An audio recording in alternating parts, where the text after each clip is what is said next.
பூத்தவளே புவனம் 14 பூத்தவளே பூத்தவண்ணம் காத்தவளே பின் கரந்தவளே கரைகண்டனுக்கு மூத்தவளே என்றும் மூவா முகுந்தற்கு இளையவளே மாத்தவளே உன்னையன்றி மற்றோர் தெய்வம் வந்திப்பதே. கோலார் தங்கவயலில் விசேஷமான க்ஷேத்திரங்களில் மிகவும் பழமையான 80 வருஷமாக வீட்டிருக்கின்ற அகிலாண்ட கோட்டி பிரம்மாண்ட நாயகி இடி ஹாஸ்பிட்டல் பின்புறத்தில் சிவராஜ நகரில் வீட்டிருக்கின்ற ஆதிசக்தி பத்ரகாளி அம்மன் கோவில் ரொம்ப விசேஷமான கோவில். இந்த அம்பிகை ஸ்மசானத்தின் பின்புறமாக இருந்து அழகே உருவான அழகாக வீட்டிருக்கின்ற அம்பிகை.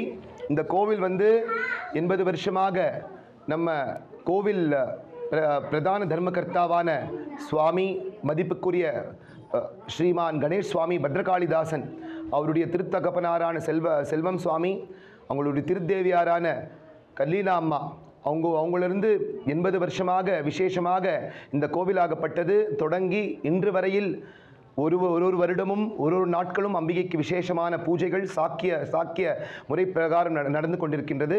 அதே போல 31 வருடமாக மதிப்புக்குரிய ஸ்ரீமான் கணேஷ் சுவாமி பத்ரகாளிதாசன் அவர் முன்னிலையில் சுவாமி அம்பாளுடைய ஒரு சொரூபத்தை தரித்து கொண்டு மயான கொள்ளை என்று சொல்லக்கூடிய விசேஷமான ஒரு உற்சவம் மேல்மலையனூரில் பெரும் க்ஷேத்திரங்களில் நடக்கும் வைபவத்தை போல தவறாமல் தேர் வீதியோடு கரகம் சேர்ந்து அம்பிகைக்கு 3 நாட்களும் ஒரு மண்டல காலமும் விசேஷமான 48 நாட்கள் தொடங்கி கடைசி 3 காலம், அதாவது சிவராத்திரி முன்தினம் வேதபாராயணம் சுப்பிரபாத சேவை, அதைத் தொடர்ந்து அம்பாளுக்கு விசேஷமான உக்தமான மகாகாளி ஹோமம், அதைத் தொடர்ந்து அம்பிகைக்கு கரகம், அதைத் தொடர்ந்து சத்ரு சம்ஹார பூஜை, அதே போல மயான கொள்ளை உற்சவம், அம்பாள் புறப்பாடு.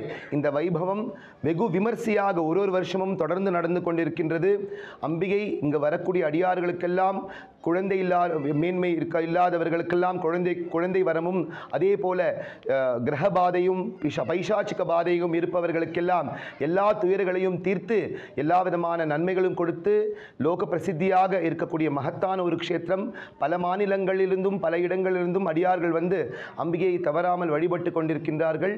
அப்படி பெருமை வாய்ந்திருக்கக்கூடிய இந்த க்ஷேத்திரத்திற்கு எல்லோரும் வர வேண்டும். கோலார் தங்கவேல் இத்தகைய மகத்தான ஒரு தேவஸ்தானத்தை எல்லோரும் காண வேண்டும். அம்பிகையின் அருளை பெற வேண்டும்.